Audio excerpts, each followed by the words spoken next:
여러분 안녕하십니까? 감고통금의 우화등선입니다.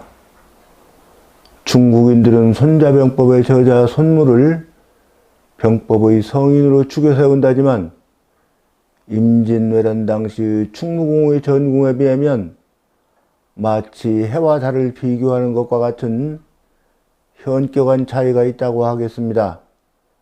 왜냐하면 손무가 살던 당시의 역사서인 춘추좌전에는 손무라는 인물은 등장조차도 안 하다가 손무가 살던 당시로부터 약 550년이 지난 후한 시대에 조엽이라는 사람이 쓴 5월 춘추라는 책에 손무의 활약에 대한 기록이 있는데, 오나라 왕 함려가 초나라를 침략할 적에 손무가 큰 전공을 세웠다고 되어 있습니다마는 이마저 진나라의 원병이 당도하자 감당하지 못하고 오나라로 쫓겨 철수하고 말았다는 내용입니다.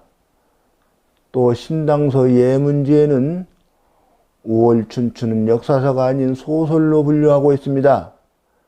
한마디로 중국인 특유의 심한 허풍이 더해진 문학작품에 불과하다 이 말입니다. 물론 그분의 저서인 손자병법은 명저 중의 명저로 손자병법의 가치까지 폄하하려는 것은 아닙니다. 이만 각설하고 그에 비해 충무공의 전공은 세계 해전사상 전무후무하다 할 것입니다. 명량해전에서 13척의 전함으로 명량대첩비의 비문에 의하면 500척이라고 하는 10배가 넘는 적을 요조를 내며 13척 배에 의한 단 한 번의 전쟁으로 정유재라는 불리한 전세를 몰록 뒤집어버리는 분을 전쟁의 신이라고 부르는데 무슨 주저함이 있겠습니까? 그러한 충무공을 1597년 선조 30년 1월 27일자 조선왕조실록의 기사를 보면 서인 윤두수가 충무공의 채직을 요구하여 전승무패의 충무공을 끌어내려 백의 종군을 하게 하고 윤두수의 인척인 원균을 통제사로 삼았다가 배설이 몰고 달아난 12척만을 남기고 7천량에서 200척에 가까운 전함이 전멸을 당하고 말지 않았습니까? 백의 종군을 명한 것도 부산의 가등청정을 공격하지 않았다는 것이 그 가당치도 않은 이유인데, 태사공이 쓴 사기 열전편 손무에 관한 기사에 의하면 왕 함려가 손무의 군사지휘를 시험해 볼 요량으로 궁녀 80명을 내어주며 이들을 조련해 보라고 하자 80명을 두 부대로 나누어 오나라 왕 함려가 총애하는 여인 2명을 각각 두 부대의 대장으로 삼아 훈련을 하는데, 여인들이 장난처럼 여겨 시시덕거리자 한 번은 용서해 주지만 두 번째는 죽이지 말라는 오왕의 명을 거부하고 두 총희를 참수해서 군령의 지엄함을 보이자 여인들이 일사불란하게 훈련에 임하였다는 내용입니다. 신은 이미 군왕의 명으로 장수가 되었으며 장수가 전장에 있을 때에는 군왕의 명이라 해도 받들지 않습니다 라고 하는 것이 손무의 변이었습니다. 훈련이 이와 같은데 하물며 실전 중에 전장에 나가 있는 장수에게 전장의 상황도 모르면서 나아가 싸우라고 하면 이게 말이나 되는 겁니까? 사기를 읽어보지 않은 재상이 어디에 있었겠습니까마는 이유 같지도 않은 이유로 나라의 운명이 풍전등화와 같은 시기에 전승무패하는 장수를 끌어내리고 외란 초기 자기 휘하여 판옥선을 침몰시키고 달아나버린 원균을 자기네 패거리라고 통제사로 삼는 저 추악한 정치인들이 도대체 이 나라의 안위는 안중에나 있었던 겁니까? 오늘날의 정치판이라고 한들 전혀 다름이 없어 보입니다. 현재의 정부가 출범하기 전에 서로가 원해서 입법한 법안을 정권이 바뀌자 여야가 암묵적으로 서로 바꾸어 폐기하는 것을 보아오지 않으셨습니까? 이익에 따라 법조차 만들고 폐기하는 것을 마음대로 하는 방자한 집단입니다. 자기의 이익을 추구하는 집단이 아니라 국민의 이익을 위해 헌신한다라고 하는 정치 철학을 추구하는 집단입니다. 자신의 이익을 추구하려 하면 그 넘쳐나는 권력으로 나라조차도 팔아먹어버리기 때문입니다. 이완용을 보십시오. 자고로 나라를 망치는 것은 정치인이 자기의 이익, 권력을 잃을까봐 하지 못하는 짓이 없었기 때문이지 국민들 때문이 아닙니다.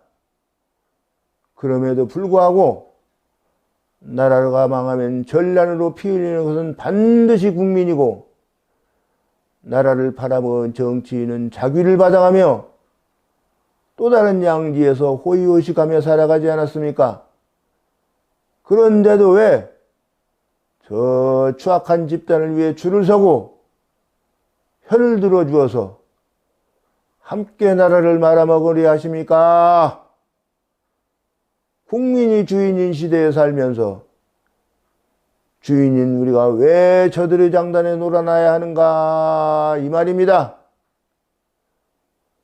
주인인 우리가 저들을 추종할 것이 아니라 저들로 하여금 우리를 추종하게 해야 되는 것 아닙니까? 아니 어떻게 말입니까? 바로 선거를 통해서입니다. 자신을 이롭게 해줄 사람을 뽑아야지 어느 도 출신인지는 왜 따집니까?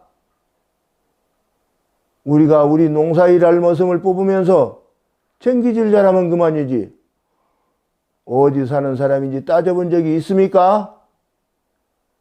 그런데도 왜 유독 국가의 머슴을 뽑을 때에는 어느 당 사람인지만을 따집니까?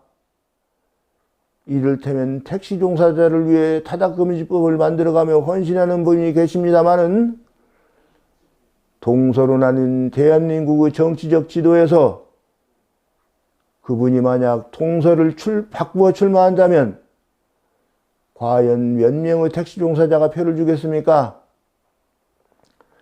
이것으로 볼 때 원초적 죄는 우리에게 있지 저들에게 있지 않습니다. 옛날에는 군주가 사람을 고용했지만 오늘날에는 우리가 뽑아서 쓰기 때문입니다. 국회를 국민의 대의기관이라고 하지 않습니까? 나 자신을 이롭게 해줄 사람을 뽑아서 내 대신 네가 국회에 가서 나의 의견을 내 입을 대신해서 네가 말 좀 해다오. 이것이 대의기관의 의미가 아니겠습니까?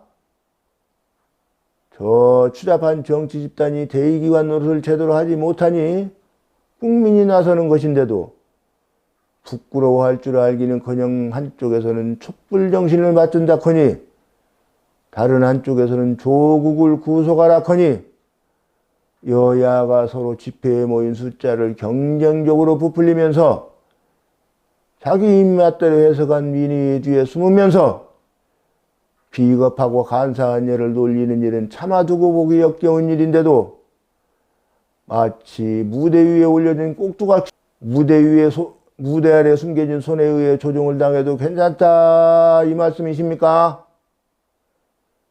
우리가 주말이면 조금 바쁩니까? 친구 자식 혼사에는 바쁘다며 봉투만 보내고 광화문의 정치 집회에는 왜 가십니까? 하나밖에 없는 소중한 목숨을 바쳐가며 나라를 지켜내신 충무공이 보고 계신 곳에서 국력을 낭비하며 저 추잡한 정치 집단과 함께 나라를 말아먹어서야 되겠느냐 이 말입니다. 오늘의 말씀은 여기까지입니다. 이상